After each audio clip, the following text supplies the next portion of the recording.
할렐루야. 1월 24일 금요일 새벽 기도를 시작하겠습니다. 사도신경으로 우리의 신앙을 고백합니다. 나는 전능하신 아버지 하나님 천지의 창조주를 믿습니다. 나는 그의 유일하신 아들 우리 주 예수 그리스도를 믿습니다. 그는 성령으로 잉태되어 동정녀 마리아에게서 나시고 본디오 빌라도에게 고난을 받아 십자가에 못 박혀 죽으시고 장사된 지 사흘 만에 죽은 자 가운데서 다시 살아나셨으며 하늘에 오르시어 전능하신 아버지 하나님 우편에 앉아 계시다가 거기로부터 살아있는 자와 죽은 자를 심판하러 오십니다. 나는 성령을 믿으며 거룩한 공교회와 성도의 교제와 죄를 용서받는 것과 몸의 부활과 영생을 믿습니다. 아멘. 찬송가 453장 찬양하시겠습니다. 찬송가 453장입니다.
신약성경 요한복음 7장 14절에서 24절까지 말씀입니다. 요한복음 7장 14절에서 24절까지 말씀입니다. 다 찾으신 줄 알고 저 여러분들이 한 절씩 교도하겠습니다. 이미 명절의 중간이 되어 예수께서 성전에 올라가사 가르치시니 유대인들이 놀랍게 여겨 이르되 이 사람은 배우지 아니하였거늘 어떻게 그를 아느냐 하니 예수께서 대답하여 이르시되 내 교훈은 내 것이 아니요 나를 보내신 이의 것이니라. 사람이 하나님의 뜻을 행하려 하면 이 교훈이 하나님께로부터 왔는지 내가 스스로 말하는지 알리라. 스스로 말하는 자는 자기 영광만 구하되 보내신 이의 영광을 구하는 자는 참되니 그 속에 불의가 없느니라. 모세가 너희에게 율법을 주지 아니하였느냐? 너희 중에 율법을 지키는 자가 없도다. 너희가 어찌하여 나를 죽이려 하느냐?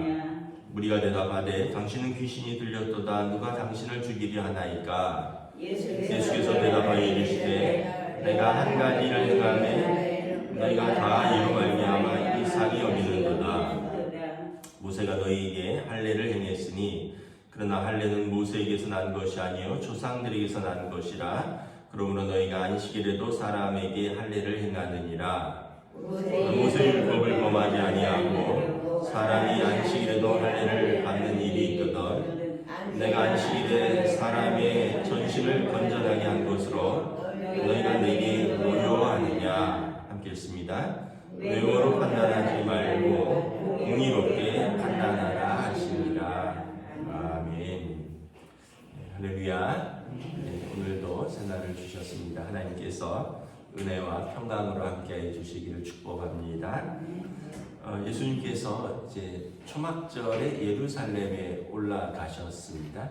이스라엘의 3대 명절이 있습니다. 유월절, 오순절, 초막절인데 이 3대 명절에는 평소에는 각기 집 근처에 있는 회당에서 예배를 드리지만 이 3대 명절에는 예루살렘 성전으로 와서 모든 남자들은 그 몸을 보이라 이렇게 율법에 되어 있습니다. 그러니까 이 1년에 3번은 예루살렘에 와야 되는 거죠. 그래서 예루살렘에 예수님께서 오셨는데 이때 성전에서 말씀을 가르치셨습니다. 그랬더니 15절에 보면 유대인들이 놀랍게 여깁니다. 이 사람은 배우지 아니하였거늘 어떻게 그를 아느냐.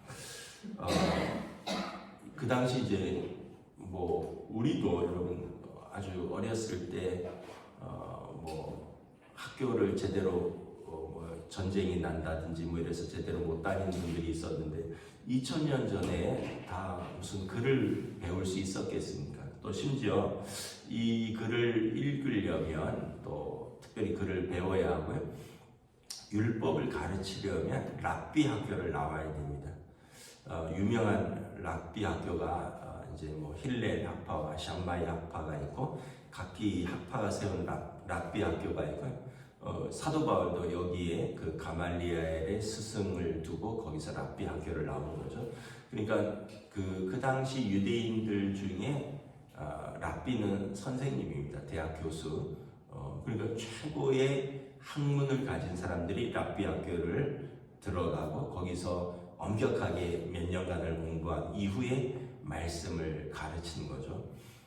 지금도 그 랍비 학교가 있는데 여기는 이제 조건이 있습니다. 첫째는 이 유대인이 아니면 못 들어가요. 그만큼 유대인들의 학교고요. 두 번째는 이제 그 최고의 지식이 있어야 됩니다. 성경과 율법과 히브리어와 아람어와 이런 것에 대한 최고의 지식이 있어야 되는 거죠. 그래서 이 랍비 학교에 이렇게 들어가는 것은 그 당시 최고의 영예였고 영광이었다. 참고로 우리 교회에 오셔서 몇 번 말씀을 전했던 성영경 목사님은 랍비 학교에 입학할 추천 자격을 얻었습니다. 유대인 랍비들이 당신은 우리 뉴욕에 있는 랍비 학교에 와서 공부를 해도 된다라는 추천서를 받았어요. 또 그만큼 목사님이 이제 말씀에 정통하고 언어에 정통한 분이라는 얘기죠. 예수님은 랍비 학교에 안 다녔는데 왜냐하면 3년간 그 목수의 아들로서 자기들이 봤거든요. 갈릴리 변방에 사는 사람이 어떻게 이렇게 율법을 가르치느냐 놀랍게 여겼다는 거죠. 예수님께서 뭐라고 말씀하시냐면 이 교훈은 내 것이 아니라 나를 보내신 이의 것이라. 이 교훈은 사람으로부터 온 것이 아니라 하나님으로부터 왔다. 그러니까 율법은 하나님의 말씀이거든요. 구약 성경의 토라라고 하는 창세기, 출애굽기, 레위기, 민수기, 신명기에서 하나님의 명령을 뽑아낸 것인데 이 율법은 하나님의 말씀인데 내가 하나님께로부터 와서 하나님의 말씀을 내가 가르친다라는 거예요. 그러니까 요즘으로 말하면 저자 직강이죠. 저자 직강. 책을 쓴 사람이 직접 강의를 하는 그런 거죠. 마태복음에 보면 산상보훈이 나오죠. 예수님께서 산에 오르사 말씀을 가르치셨다. 그래서 쭉 가고 이제 마지막 7장에 보면 이런 말씀이 나옵니다. 그의 가르침이 서기관들의 가르침과 같지 않고 말씀에 권세가 있으니 무리들이 놀란지라. 서기관들이 랍비거든요. 서기관들이 말씀을 대피라는 사람들, 말씀을 쓰고 보존하고 가르치는 사람들이 서기관입니다. 랍비 중에서도 아주 엄선된 사람들인데 예수님의 말씀의 가르침이 그 서기관들의 가르침과 달리 말씀의 권세가 있었다.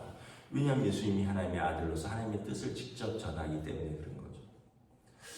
그러니까 뭐 그런 거죠. 예를 들면 율법에는 이웃을 미워하지 마라 이렇게 돼 있지만 예수님 뭐라 그랬어요? 미워하는데 그치지 않고 미워하면 살인한 거다 이렇게 아예 말씀을 해줘. 율법에는 간음하지 마라 행위에 초점을 맞추지만 예수님은 여인을 품고 의욕을 품은 자마다 이미 가능한 거다. 행위 이전에 마음의 동기까지 살피신다는 거죠. 그러니까 예수님의 가르침이 아주 굉장히 깊은 거죠.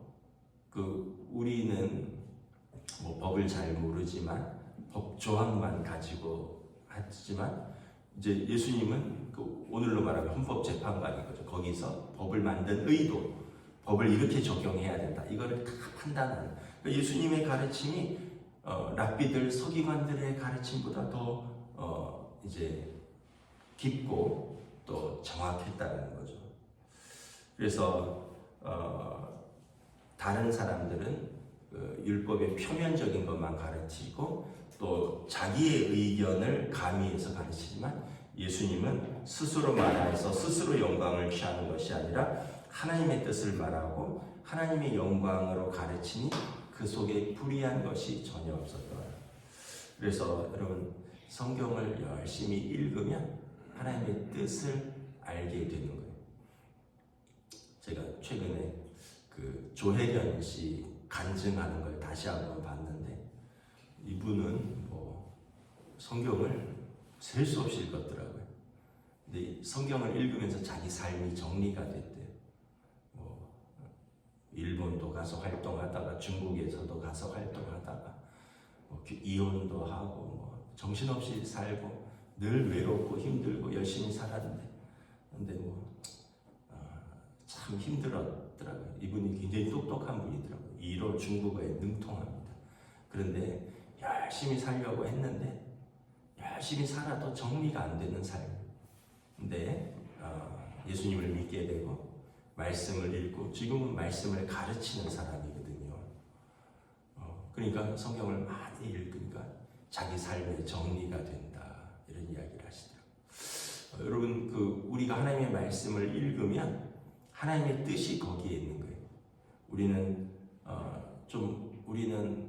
게을러요.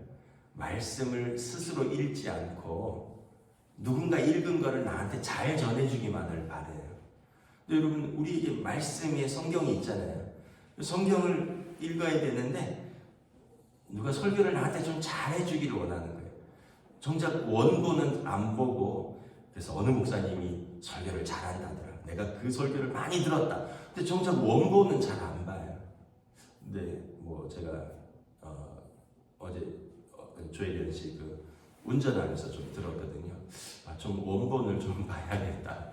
그러면서 그분이 뭐라 그러냐면 자기가 이전에는 불교에 심취를 했었는데 성경 사회자가 아니 성경 크고 복잡한 책을 어떻게 다 읽냐고 했더니 이게 뭐 크고 그러냐고. 내가 옛날에 불교에 심취했었는데 불교는 8만 대장경이라고 가봤냐고. 병면을 가득 배우고 있다고. 그것도 읽는데 성경 이거 하나 못 읽냐고. 시간 날 때마다 읽으라고 그렇게 이야기를 하더라고요.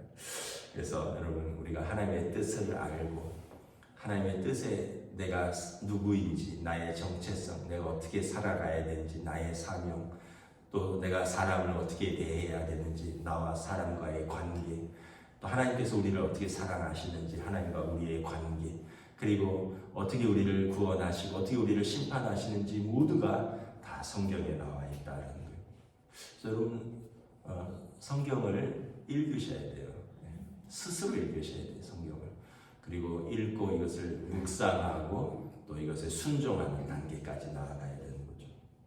그래서 예수님이 말씀을 가르치시니까 사람들이 어떻게 배움이 없는 사람이 랍비들보다 더 잘 가르치느냐고 놀랐다라는 거죠.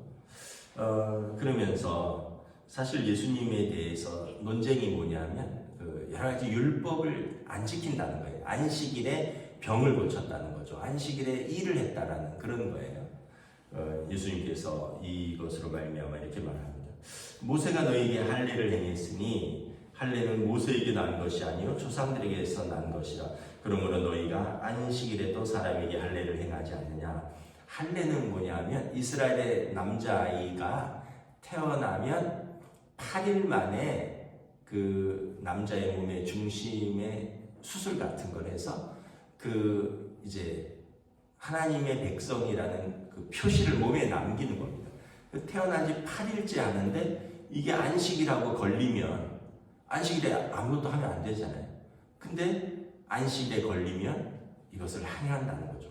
왜냐하면 이거 외가족 수술인데 예수님 병 고쳤다고 왜 안식일에 일하느냐 그랬는데 그럼 이거는 외가족 수술인데 왜 너희는 하느냐. 이유는 이 할례는 모세로부터 온 것이 아니라 모세 이전에 아브라함으로부터 왔다는 거죠. 율법 이전에 왔다는 거죠. 그래서 너희가 안식일에도 사람에게 할례를 행하지 않느냐. 그런데 내가 안식일에 사람의 몸을 건전하게 한 것, 그것 때문에 너희가 노여워하느냐. 그래서 예수님이 내가 안식일의 주인이다. 그래서 사람들이 할 말은 없는데 기분은 더 나쁜 거죠. 그리고 예수님을 더 죽이려고 한다. 그러니까 자기들도 안식일에 생각해보면 일을 합니다. 다른 성경에 보면 이렇게 얘기해요. 너희 중에 누가 너희 소나 양이 구덩이에 빠지면 안식일이라고 가만 놔두느냐. 얼른 건져내지 않느냐. 자기 손해보는 거는 안식일 이런 거 안 따진다는 거예요. 여러분 소나 양이 구덩이에 빠졌어요. 그럼 이 안식일이라고 건져내는 게 일이라고 가만 놔두면 죽거나 아니면 불구가 돼서 못 쓸 텐데 그러면은 큰 손해잖아요. 그러니까 사람들이 그때는 율법이고 뭐고 간에 그냥 사람들 다 불러내서 그냥 건져낸다는 거예요. 그런데 중풍병자 38년 된 병자를 고친 걸 왜 하필 안식일에 고쳤느냐고 다른 사람에게 대해서는 그렇게 엄격하면서 너네한테는 조그만 손해가 될 거 있으면 펄쩍 뛰고 난리치면서 이게 안식일이냐 뭐 이러는데 왜 남한테는 그렇게 하느냐. 예수님이 그렇게 말씀하시니까 할 말이 없는 거죠. 그러면서 예수님을 더 미워하게 된다. 사람들이 진리를 마주대하면 진리에 대해서 잘못된 것을 고백하고 고치면 되는데 사람들이 완악해서 진리에 대해서 마주대할 때 자신이 찔림을 받으면 그걸 죽여버리려고 하는 속성이 있는 거예요. 그러면 자기도 죽는 거예요. 여러분 진리에 대해서 마주쳐서 찔림이 있으면 잘못을 고백하고 회개하면 그게 살아나는 길이고 그리고 그것이 이제 다음에는 같은 잘못을 반복하지 않는데 사람들은 진리에 마주대해서 그 진리에 대해서 찔림이 있으면 그 진리를 죽여버림으로 인해서 자기의 찔림을 무마시키려고 하는 죄성이 있다는 거죠. 이 유대인들이 더욱더 예수님을 미워하고 죽이려고 한다는 것을 보게 되는 것입니다. 말씀을 마치겠습니다. 여러분 첫째는 성경 말씀을 잘 읽으십시오. 이게 우리가 사는 길이고요. 이게 우리가 살아가는 방법이고요. 그리고 말씀에 찔림이 있으면 덮지 말고 고치는 겁니다. 말씀에 찔림이 있으면 무시하지 말고 순종하면 이것이 우리가 사는 길이고 우리가 이것이 더 거룩해지는 길이고 이것이 더 하나님 뜻에 합당한 삶이 되는 줄 믿습니다. 기도하겠습니다. 하나님 은혜를 감사합니다. 예수님께서 말씀을 가르치실 때 사람들이 그 말씀의 그 깊이에 대해서 놀라고 어떻게 랍비 학교도 안 나온 사람이 이렇게 서기관들의 가르침보다 더 말씀의 권세가 있느냐 놀랐다고 말씀합니다. 그러나 그들에 대해서 말씀을 선포할 때는 자기들에게는 그 말씀을 적용하기 싫어하는 악한 모습들을 바라봅니다. 그러므로 결국 안식일 논쟁이라든가 정결법 논쟁 같은 것으로 인하여 예수님을 더 미워하게 되고 예수님을 더 죽이려고 하는 예수님의 말씀에 하나님의 권세가 있다는 것을 알았지만 또한 그것을 듣기 싫어하는 죄성이 가득한 악한 모습들을 바라봅니다. 오늘 우리에게 이러한 모습들이 있지는 않은가. 하나님의 말씀을 사랑한다고 하는데 이것이 내게 찔림이 되고 또 이것이 나에게 부딪혀 올 때 내가 이것에 대한 순종과 또 이것에 대한 회개가 있는가, 그리고 말씀을 사랑함이 있는가, 우리가 다시 한번 돌아보면서 우리가 무엇이 합당한 제자의 길이고 무엇이 믿음의 길인가를 다시 한번 말씀 앞에서 돌아보는 저희들로 성령님 인도하여 주시옵소서. 감사를 드리오며 우리 주 예수 그리스도 이름으로 기도드리옵나이다. 아멘. 하늘에 계신 우리 아버지의 이름을 거룩하게 하시며 아버지의 나라가 오게 하시며 아버지의 뜻이 하늘에서와 같이 땅에서도 이루어지게 하소서. 오늘 우리에게 일용할 양식을 주시고 우리가 우리에게 잘못한 사람을 용서하여 준 것 같이 우리 죄를 용서하여 주시고 우리를 시험에 빠지지 않게 하시고 악에서 구하소서. 나라와 권능과 영광이 영원히 아버지의 것입니다.